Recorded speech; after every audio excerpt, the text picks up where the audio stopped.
Hey, today I'm going to show you guys how to do braids. I'm showing you on the Cabbage Patch since I was the intelligent one who cut my daughter's hair a couple months ago.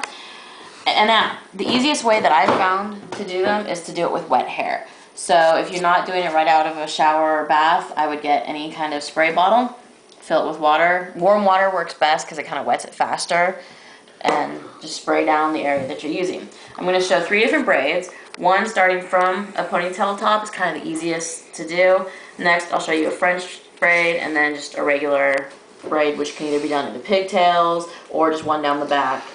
But of course, this kid's head's way too small to do it all in one braid, so that's why we're doing 3. So you start, most basic braid, split the hair into 3 as equal parts as you can. And then it's basically like weaving. You just take from the outside to the middle, back to the other outside. Then take the next outside, take it to the middle, and all the way through to the other outside. Now, just as a word, this is what would probably be considered a right-handed braid. I have seen differences between when right-handed people do braids versus left-handed people. The biggest difference you'll ever notice is in a French braid. And if I can try and figure it out, I will show you the difference. But there, that is your basic braid. This is easy for just one single ponytail. You can do pigtails, you can do it as you want. It's just kind of the easy thing to do one solid. Now, the next easiest that I'm going to show you is it's still just a straight braid. It's not a French braid, but you don't necessarily have to have something on top, like the rubber band here. What you do is you split it again into 3 equal parts. If you're doing it in the back of the head as one braid, you would split it equal across, but if you're doing it, I'll show you how to do it as a pigtail, so it actually ends up looking pretty cool. You take the front as one, try and take as much of this front area as you can in your first section. Then you'll take the top as a third section, or as a second section, and the bottom as your third. And what I try to do is I take that front and I pull that all the way back. It helps brush the braid back, so it'll end up being kind of behind the ear more. It pulls it way back here. One thing to warn the kid is that you are going to have to pull tight for the first couple of things. And they will squirm, but tell them that you got to do it, because otherwise it's just not going to work. And you just keep braiding down. Of course, you're not quite going to be killing your kid because, you know, they're not a doll. But believe it or not, they actually can watch TV while you do this, so it's not quite as bad as you would think.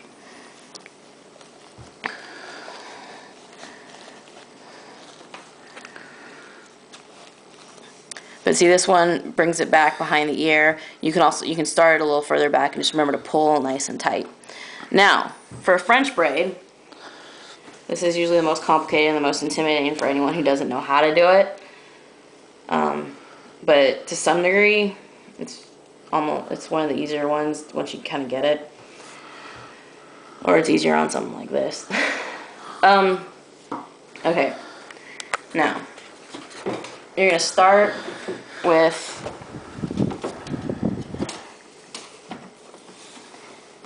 sorry, I need someone to help hold it down, you know? You're going to start with a small section of hair.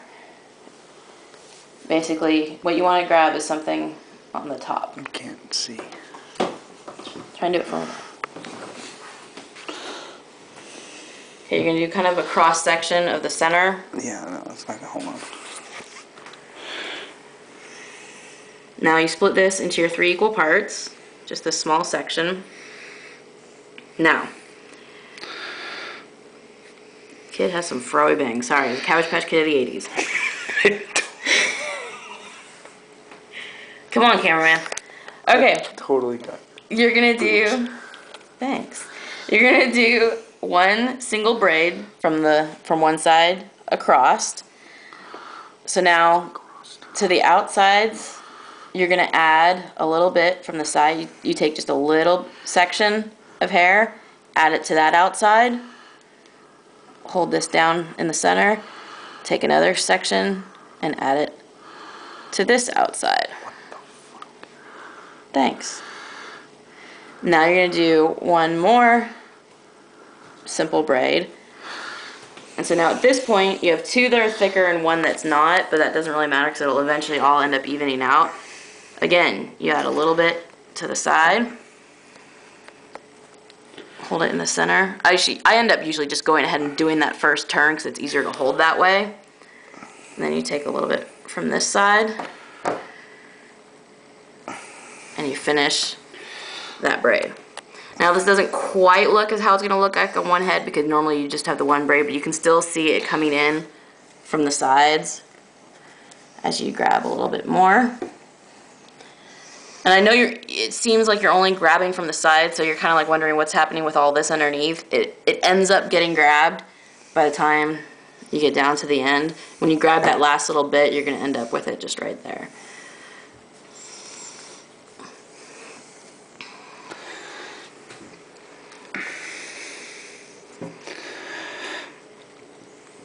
Okay, this is as far as I'm going to go just for now. Just to show you guys, once you get to the very end, there's not enough to grab. You just split the rest of it into your 3 parts and finish braid. If you want a long braid, you'll finish braiding it all the way down. Otherwise, you can actually just stop it right at the nape of the neck and stick your band there. Now, what I was saying before about right-handed braid versus left-handed braid, this is what you can typically tell as a right-handed braid. The sides come in and over, like that. From up here, they go in and through. Now let me see if I can try and do a left-handed braid to show you the difference.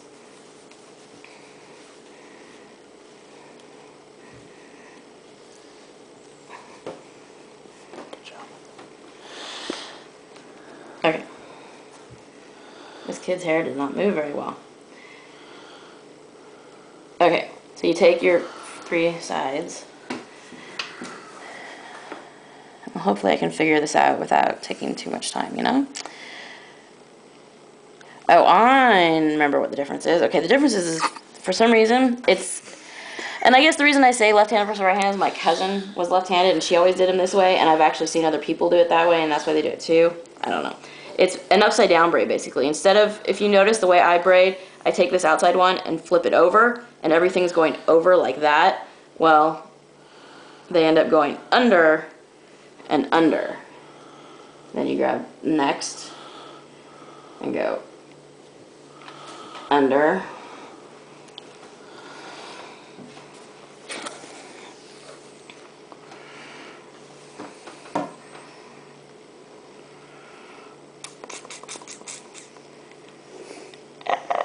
Yeah, I'm so much less talented at doing an underneath braid. Let me try and get it long enough so you can see the difference. It's a good thing this isn't a kid, and I swear to God, it's not this uncomfortable doing it to a kid as it is to this poor doll. I go underneath.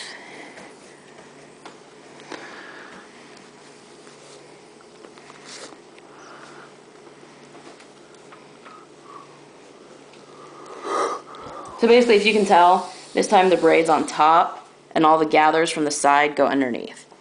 That's the difference between over the hand braid versus under, which, at least between me and my cousin growing up, it was left hand versus right hand.